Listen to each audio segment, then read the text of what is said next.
తెనాలి బాలాజీ నగర్ లో ఉన్నటువంటి ఓ మహిళ గురవమ్మ అనేటటువంటి మహిళ ఇంటికి సంబంధించి ప్రస్తుతం ఓ అంశం ప్రస్తుతం వైరల్ గా మారింది. సాధారణమైనటువంటి ఇల్లు మనం గమనించవచ్చు.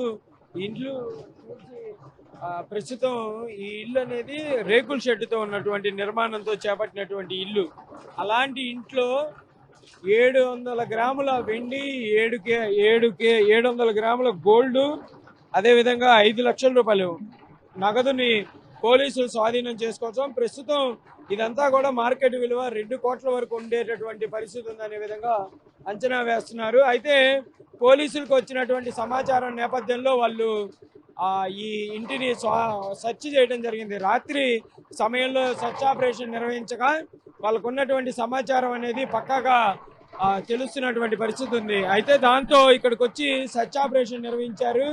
ఆ నిర్వహించినటువంటి నేపథ్యంలో మొత్తం బంగారం కానీ, వెండి కానీ, గోల్డ్ కానీ, ఏదైతే ఈ డబ్బులు ఇవన్నీ కూడా స్వాధీనపరుచుకున్నారు. అయితే ఇదంతా కూడా రైస్ పుల్లింగ్ అనేటటువంటి అంశంలో సంపాదించారు అనే విధంగా కూడా చెప్తున్నారు.